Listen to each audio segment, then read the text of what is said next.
मैं जस्ट अभी Spiderman brand new day देख कर आ रही हूँ। अभी तक ये मूवी मेरे दिमाग से नहीं निकल पाई। काफी टाइम बाद स्पाइडरमैन ने स्क्रीन पर दोबारा एंट्री ली, स्पेशली टॉम हॉलैंड। और यार क्या एक्टिंग की है बंदे ने इस मूवी में। क्या वो ऑडियंस की एक्सपेक्टेशंस पूरी कर पाए हैं एंड स्पाइडरमैन के कैरेक्टर को अच्छे से प्ले कर पाए हैं या नहीं, यही सब आज हम रिव्यू में डिस्कस करेंगे। सबसे पहले तो काफी टाइम बाद ये मूवी अनाउंस हुई, that too an addition to the Spiderman universe. इसमें स्टोरी थी जहाँ पर स्पाइडरमैन के लिए एक लिटरली नई लाइफ की शुरुआत होती है, जहाँ पर शायद से पीटर की खुद की भी थोड़ी सी गलती थी एंड डॉक्टर स्ट्रेंज के एक डिसीजन की वजह से उसकी पूरी लाइफ अस्त व्यस्त हो जाती है and he is just throne into something जहाँ पर उसे कुछ खास समझ में भी नहीं आ रहा कि वो क्या करे। उसका पूरा का पूरा वर्ल्ड, उसके दोस्त, उसकी फैमिली, उसकी गर्लफ्रेंड एमजे एंड उसके सारे अपने चाहने वाले तक पीटर को भूल जाते हैं। और फिर उस यूनिवर्स में स्पाइडरमैन कौन है ये कोई नहीं जानता। ये ट्रुथ यूनिवर्स से गायब ही हो चुका है एंड इसके अराउंड मूवी में पूरी की पूरी मिस्ट्री और प्लॉट रिवॉल्व करता है। Characters like Punisher are literally the best part in the movie. जहाँ पर पनिशर स्पाइडरमैन को मिलता है, उसके साथ इमोशनली वो काफी सारा कनेक्शन दिखाया जाता है and you know he is one of the rarest people जो स्पाइडरमैन के पास अभी भी बाकी है। मूवी की स्टोरी लिटरली बहुत ज्यादा ग्रिपिंग है and even if you are not a Spiderman fan और तुम्हें सिर्फ सुपर हीरो मूवीज पसंद है तो ये मूवी तुम्हें बहुत ज्यादा पसंद आएगी। Specially being a Spiderman fan over the years, ऐसी मूवी के लिए हम बहुत ज्यादा क्रेव कर रहे थे। मूवी का एग्जीक्यूशन, डायरेक्शन सब कुछ बहुत टॉप नॉच है एंड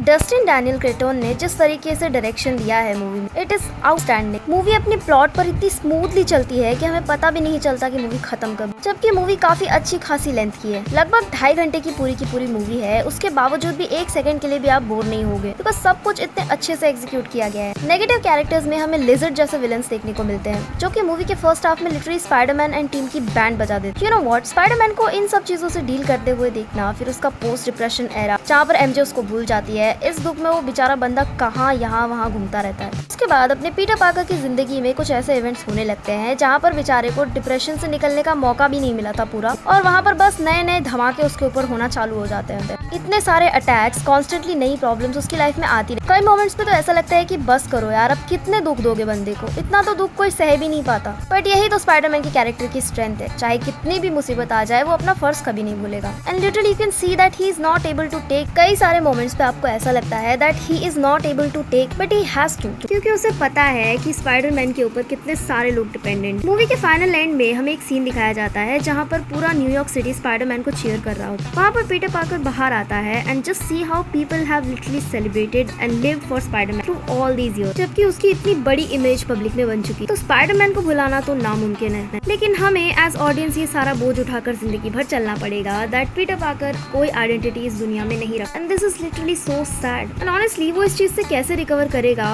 मूवी इसको काफी अच्छे से क्लियर करती है। हालांकि इस ट्रोप पर ज्यादा ध्यान नहीं दिया गया है कि क्या पीटर पार्कर अपनी आइडेंटिटी वापस ला सकता है या नहीं, और क्या उसके अराउंड नेक्स्ट इवेंट्स होंगे, ये तो शायद हमें नेक्स्ट सीक्वल्स में ही पता चले एंड आई होप कि इसके सीक्वल्स इससे भी ज्यादा बेटर आए। लेकिन यार ऑनेस्टली मूवी में कोई सीक्वल आएगा ऐसी हिंट तो हमें नहीं दी गई है। मूवी एक अच्छी कंक्लूजन पर आकर खत्म हो जाती है and yes the best part about this movie how it cherishes and celebrates Spiderman as an hero. और ऐसे ही सुपर हीरो मूवीज की क्राइसिस के टाइम पर हमें चाहिए था दैट ऐसी ही एक अच्छी सुपर हीरो मूवी हम देख, जिसे देखकर वो थ्रिल, वो एंटरटेनमेंट आए जो हम कई सालों से एक्सपेक्ट कर रहे थे। Specially with Spiderman movie, Spiderman literally एक स्पंज की तरह है जिसको निचोड़ कर कभी भी मार्वल वाले कुछ भी कंटेंट निकलवा सकते हैं। टॉम हॉलैंड की परफॉर्मेंस की वजह से मूवी काफी इनक्रेडिबल बन जाती। ज़ेंडिया का पार्ट भी बहुत ज्यादा अच्छा था। आई मीन टू से जितना रोल उन्हें दिया गया था उन्होंने वो काफी अच्छे तरीके से किया and Jean Grey, he was literally the best in his character. Last में जो उसने टेंशन का माहौल क्रिएट किया है, आई मीन आप देख के ही टेंशन में आ जाओगे कि बंदी लिटरली अपने माइंड से सबको कंट्रोल कर सकती है एंड इसी वजह से पूरी न्यूयॉर्क सिटी मेंटली एग्जॉस्टेड और पागल हो जाती है। एंड ऑफ कोर्स जहाँ पर ऐसी सुपर पावर होगी उसके पीछे कई भूखे नंगे लोग तो होंगे और वही लोग इसका गलत इस्तेमाल करना चाहते हैं। एंड कैसे स्पाइडरमैन जीन ग्रे को उसके डिस्ट्रक्टिव साइड से बाहर निकालता है और उसमें अपनी जान लगा देता है, ये सारी चीजें मूवी में बहुत अच्छे से दिखाई हैं। To be honest this movie was just amazing और इसमें से कुछ नेगेटिव काउंट करने का मन भी नहीं करता क्योंकि एक्चुअली कुछ नेगेटिव था भी नहीं। जैसे कि मैंने कहा कि मूवी की पेसिंग बहुत ही स्मूथ है एंड स्टोरी से आप अच्छे से कनेक्ट कर पाते हो। It celebrates Spiderman, so what more I could have asked for, because you know this is one of the best theatrical experiences I have had recent and this movie delivered all the hype जो मैंने expect किया था। So just बिना सोचे समझे यार ले जाओ अपने दोस्तों को, अपने दोस्तों के साथ जाओ, अकेले देखो, पर कैसे भी करके देखो। और आप अपने पॉजिटिव या नेगेटिव जो भी थॉट्स आपके हैं वो कमेंट्स में जरूर लिख के बताना। फॉर नाउ शायद मैं इसे थिएटर में दोबारा देखने जरूर जाऊंगी एंड होपफुली इसे कुछ IMAX स्क्रीन्स भी मिल जाए, क्योंकि द ओडेसी ने भी अभी टोटली इस चीज पर टेक ओवर कर रखा है। एटलीस्ट मेरे एरिया में तो ओडेसी ही लगी। So hopefully waiting for the next IMAX show. अगर मिलता है तो मैं इसे दोबारा देखने जरूर जाऊंगी, क्योंकि एक्सपीरियंस करने लायक है ये चीज। तो आप लोगों ने ये मूवी IMAX में देखी है या फिर सोच रहे हो देखने का, मुझे कमेंट्स में जरूर बताना।